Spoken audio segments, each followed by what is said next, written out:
Hi, wonderful people. Good evening from Dhaka, Bangladesh. Let me do quickly a video. Today, it's not a fragrance review, so if you are looking for one, you can skip the video. But today's episode, I thought of doing an evening talk. Yesterday, I did one in my group.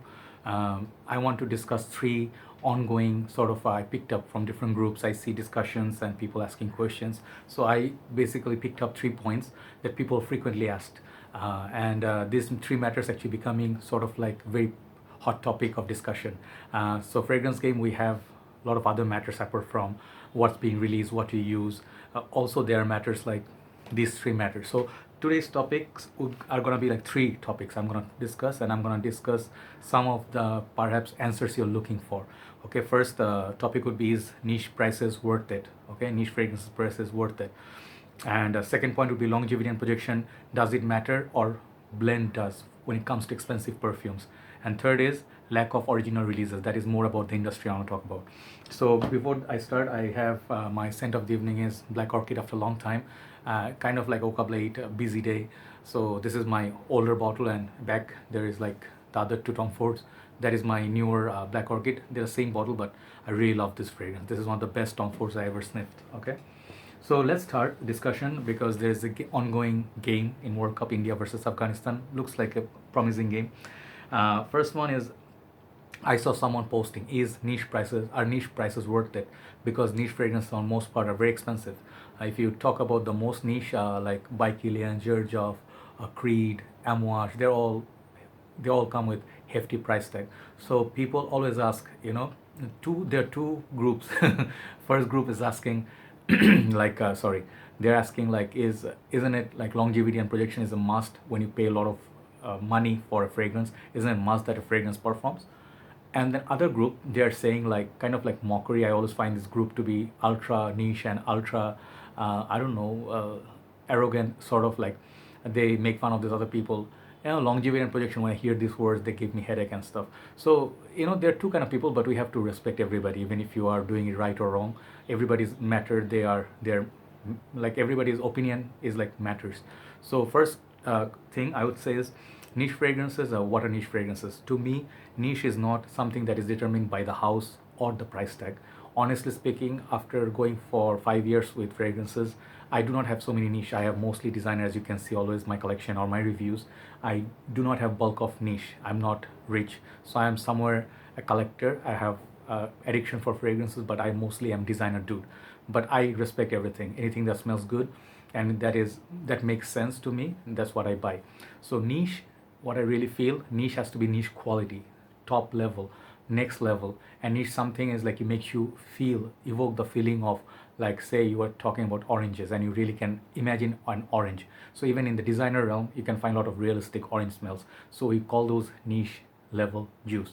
So niche to not necessarily always has to be like you buy Casamarati or something of very ultra uber niche and buy Kilian, and you pay like top dollars for a 50 ml, and you find out that you just did not find the juice to be that appealing, which happened with me many times, not just by Kilian, but many other houses. Also, they had some good releases, but not all the niche fragrances are that great to my nose.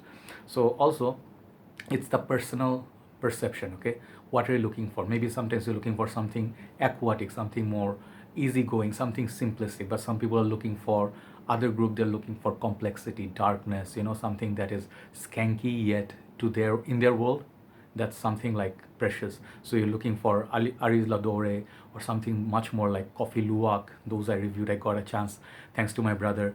So I experienced a lot of fragrances. So fragrances are of many types. Okay, so niche basically, in a nutshell, like niche to me is that quality, the blend. That is the most important thing. So are niche prices worth it? Not everything, not every single fragrance. Even not all designers are worth it, even if you get it for $10. Okay, some people say you're getting for $10, what do you have to lose? Unless it's a nice smelling fragrance. If it's complete trash, I would say that $10 is, you better save that money and eat something nice. Have a candy bar or something, or go for McDonald's and have a burger. But what I really feel is, some of the niche fragrances, they have really good reputation. Like, I want to try Roja Doves. I think there is a fragrance, Enigma. Okay, that I want to try. I heard good things about it. I think that's a truly good fragrance. So is niche prices worth it? Depends. Okay, what is your priority? As like, or rather say like, what is your price range or budget. Okay. Now some other points would be, if I talk about the next point, is longevity and projection, does it matter or the blend does? Before I say that, let me answer some other questions, let me tell you some other points. First thing is affordability.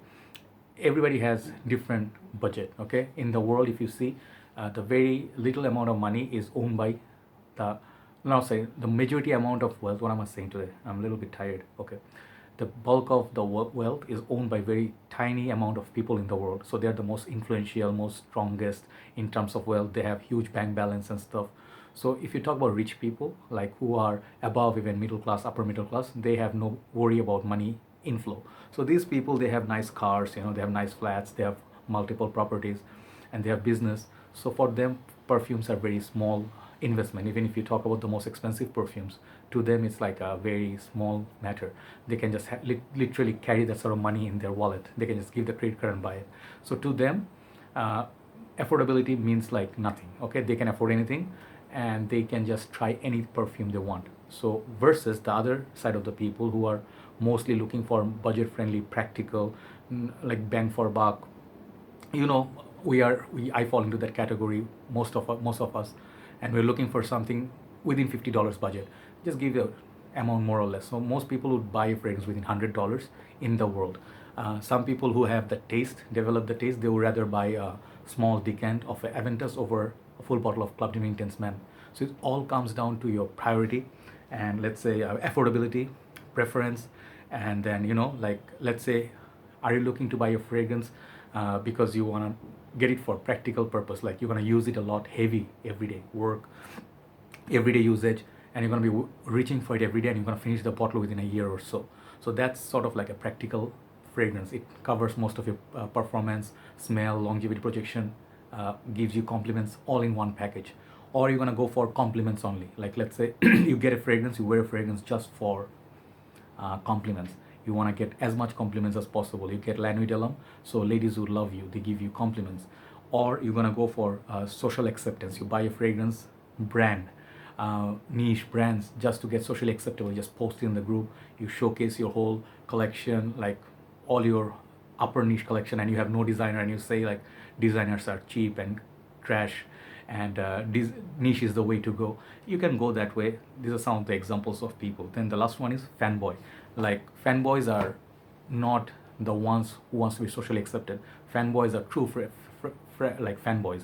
Suppose they like NASCAR racing, they'll collect all the posters possible, they'll collect all the signature like merchandise. Or let's say you like baseball, or American football, rugby, so like to collect like boots, helmets, or you want to collect the baseball bat. So these are fanboys, they are collectors. So for them, they will collect everything. I know my friend Jeffrey Pittman, I think that's his full name. Hi Jeffrey, how are you doing? So he has the whole Creed collection. He's very proud of his collection. So these people are not trying to show off, they just love truly let's say the Creed house. They love, they're Creed fanboys. So that's some of the type of people. But in the end, is niche prices worth it, or niche price worth it, comes down to your affordability and preference. That's it. Second thing I want to say, longevity and projection matters or blend does. That's a big question. This is the question everybody asking. So these are two A and B, two kind of people. So first, people are saying, I'm paying a lot of money for my niche fragrances. I'm paying $300, for example, and I want to get like performance out of it, like Montels or Manceras do. But all the other niche fragrance houses, do they give you performance? No. Sometimes Creed doesn't give you the best performance, but some people are lucky, they get best because of the country condition, good skin, or they live in the AC room, perhaps. Or sometimes you're gonna get just performance but no nice smell, like Montels on most part in summer heavy countries are not good choices. I love my Manceras. If you see my Mancera collection, I bought a lot of Manceras, but Montels I haven't bought any, because Montels gonna give me performance. They're like super heavy heated. They're not that expensive. Also now you can score them for $80 or less. But how is it gonna smell in hot weather? How is it gonna be as nice as it smells in winter? No. Montels gonna really literally choke you to death because they're super beast mode. So in this category, like I would say, you can either be in this group that longevity projection, that's the one thing you're looking for. Smell doesn't matter. But the other side, those people are saying longevity and projection, I do not look at these, I look at the blend. So I think these people a little bit, people misunderstand them sometimes. They're not always arrogant. What they sometimes mean that they want their fragrances to be smelling like upper class niche that smells like quality. They smell it and then makes them feel like, it's a genuinely good quality fragrance. It's genuinely good quality fragrance oils, okay, which they paid for. So in this case, again, that budget thing comes. If you cannot afford it, you cannot afford it. But if you cannot afford it, do not hate a fragrance because you can't afford it. Maybe, you just admire and learn, like respect, because not everybody is same. Some people who use niche, they still respect the designer users. I noticed this. So uh, every way we have to have freedom, we have to have respect. These are things we have to have. So niche fragrances, not necessarily they have to give you ultra longevity and projection. If you want projection longevity, you can buy even upper class designer. I was talking about Black Orchid. This is within $150 of Tom Ford like retail prices, and this is not super expensive. You talk about Tom Ford, which is borderline niche brand, even though they're designer, but this is up class designer slash niche. So if you buy this fragrance is going to give you projection, performance, notice, mysterious, that blend. It's just top notch. But what's going to happen is some people may not like that Black Orchid smell. Then they will say, oh, I paid so much for money for a fragrance, but it doesn't smell nice. So you cannot find everything in one fragrance. You have to remember this, right? So niche, it's all about, I think, is that according to me, it's just my preference. That is, I prefer a fragrance to smell complex, very unique. Uniqueness factor has to be there. Like it doesn't smell like 100 fragrances out there. And third is the fragrance has to be like, sometimes can be simple or complex. Either way, it has to be quality. It has to scream quality. If I can buy a $30 cologne that smells exactly like a fragrance that smells like $500, and there's not much difference here, then I'm going to opt for the $30 cologne. Simple as that, right? So remember, test a lot, smell a fragrance, smell fragrances, buy samples. If you love fragrances, buy samples. This is going to save your time, money, and you actually can experience the fragrance. Most of the time, what's going to happen, you blind buy a lot of samples. Out of 100 samples, you may end up buying 3 or 4 full bottles. That's it. Because it's hard to love a fragrance for a very long time. Love is a very volatile concept, Love, it's something like it has an expiry date. So you may fall in love with the fragrance, and sometimes the new fragrance will be out that you may fall in love with and you forget about the previous one, right? It happens. And the last one, lack of original releases. This is a very a sad thing today, that all you're getting is from designers.